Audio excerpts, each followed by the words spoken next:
Ladies and gentlemen, we have a presentation on what retail business owners and their customers want from banks. So please put your hands together for Asfandyar Farrukh, co-founder, Chainstore Association of Pakistan and CEO of Hub Urban Brands. Welcome, sir.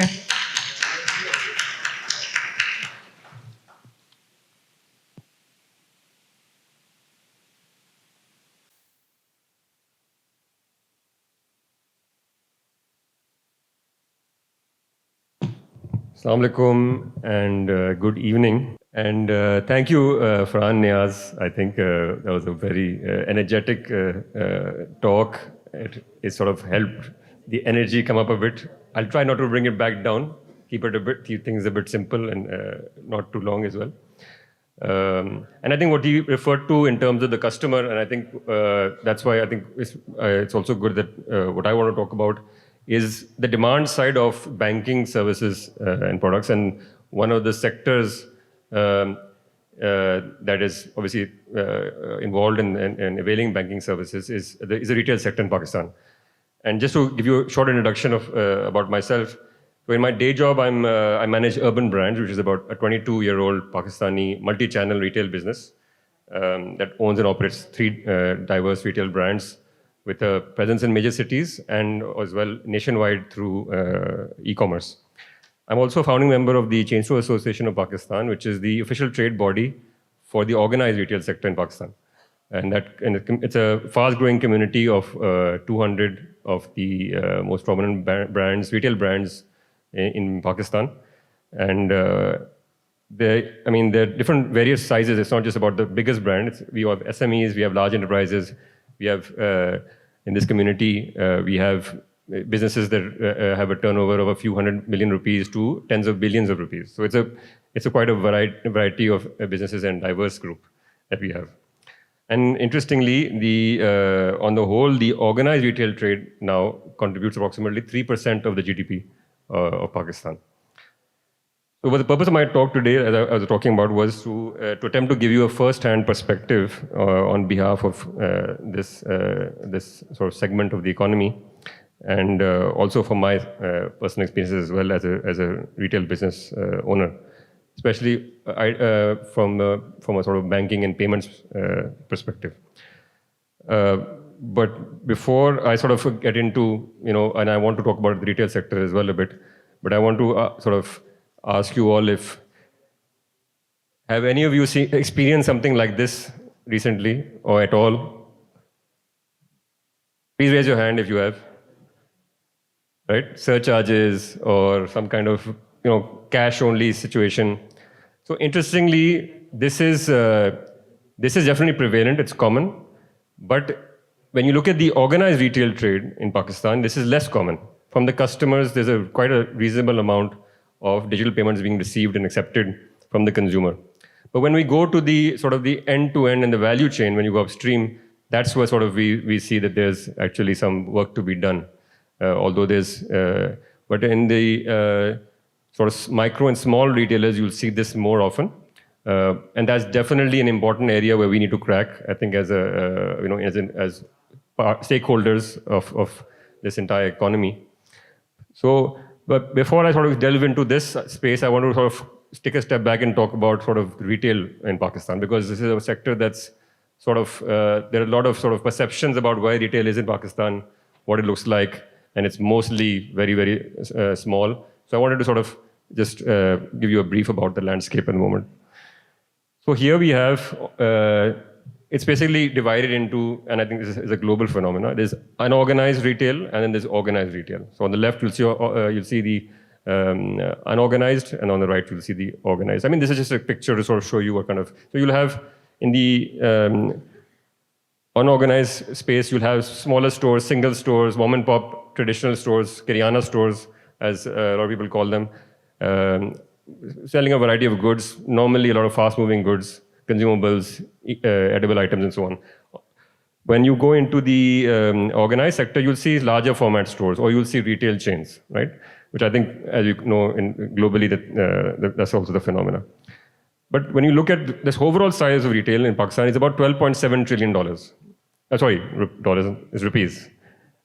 12.7 trillion rupees, which is approximately 18% of the GDP, which is also actually quite large in terms of it's the largest service sector sort of in the country, and it's still quite fragmented, right? If I'm talking about, as I mentioned, smaller stores. So, but interestingly, over the last decade, organized retail, whether it's, and I'll come to sort of the product segments, but organized retail is approximately 15% now of retail trade in Pakistan, which is actually a reasonable size compared to where it was a decade ago, which is why some perceptions still exist in that regard. And 15% of the organized trade means the size is around over 2 trillion rupees, right? So some of you might be, wondering again, what is organized retail? So organized retail is usually, as I mentioned, medium-sized stores, chain of stores. They usually range from a couple of stores or one larger store, an online store if they have them, a lot of them do now, to several hundred stores in a retail chain.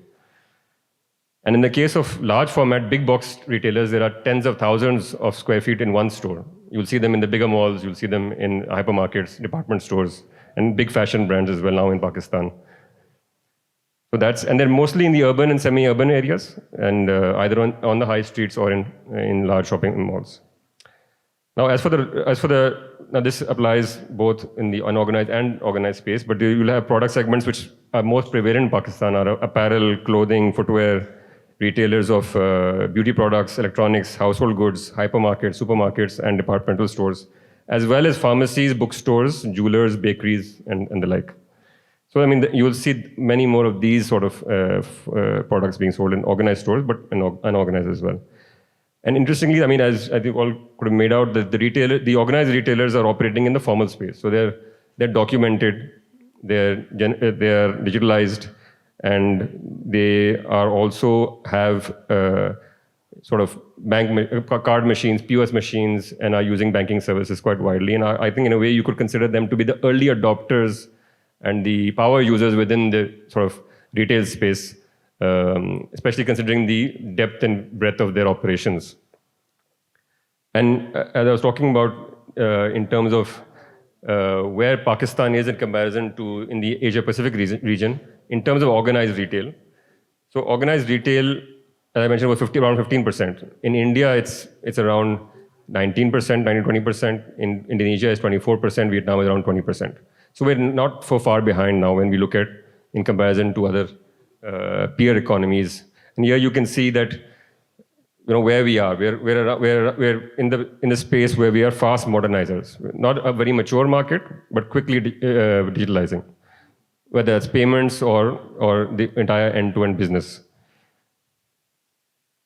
Now, what I wanted to also now come to is one of the benefits of being the official trade body is that we at the Chainstore Association of Pakistan have been able to tap into our community of retail businesses and collect first-hand input from them. And that's what I want to share with you today, is sort of the insights from retailers themselves.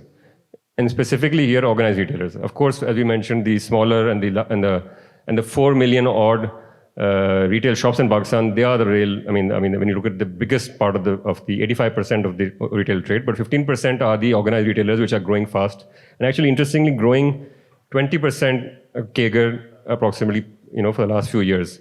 Whereas retail in Pakistan has been growing about 8 to 10%. So double the pace of retail is how fast organized retail is growing. Now, so as I mentioned, what we did was we sort of wanted to get a good idea of where retailers and brands stand as far as their their perceptions are and how they're operating especially in terms of banking and digital payments. I'd like to share those findings with you. But and along with that is basically what are the retailers looking for, and in this current at this point in time. I think a lot of people have talked about sort of the customers and them being tech savvy, digital savvy, and being more convenience oriented. So that's true for whether it's banking services on the retail side or whether it's goods and services in other segments of the economy. Retailers are looking for higher productivity of their people and resources across the value chain. So that means that whatever an enabler or a partner does with them, have to achieve sort of these business goals. decision making better and faster using big data and all the data in different places within retail. And we're talking about interoperability when it comes to banking products and services. Similarly, retailers have a lot of operations. A lot of times they have sourcing, production, operations, large network of stores, e-commerce, different touch points for the customer. So everywhere we want to be able to integrate all this. And same things goes for payments. If you have online payments, you have retail payments, you have payments coming from through different channels. So that's also important. And of course, mitigate the business risks as they grow. So basically theft, fraud, these kind of issues, data security, these are also issues as any business grows, especially retail.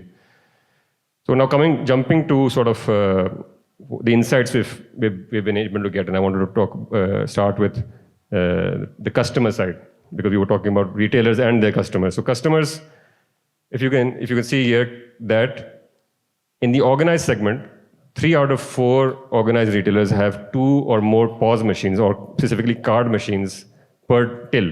So every time wherever a customer comes, they have 2 or more machines. So they don't have 1 machine, they have 2 machines. I mean, they're dealing with 2 banks here, right? 2 banks or 2 POS machine providers. And interestingly, so the majority of the organized retailers are accepting approximately, or their customers are paying by 30 to 60% are paying by cards. And that's quite reasonable when you look at it, when you look at things compared to what this first slide that I showed you, where people are saying cash only, we'll charge you more, all that. So interestingly, organized retailers or brands or larger retailers or even small or medium, but the organized segment are still receiving a decent amount of card payments. And then 40% of the organized retailers accept other forms of digital payment, which means be it a mobile wallet, be an online transfer, or even mobile banking. So in addition to accepting card payments by POS machines, they're also receiving digital payments in other modes as well. It's still a small proportion of their customer payments, but they're still accepting them, and there's still some segment of customers who wish to do that. But I would like to add here, when we're talking about 30 to 60% payments, interestingly, and this is, I think I'll come to that a bit later as well, is women's wear brands and supermarkets still report digital payments or card payments on the lower side.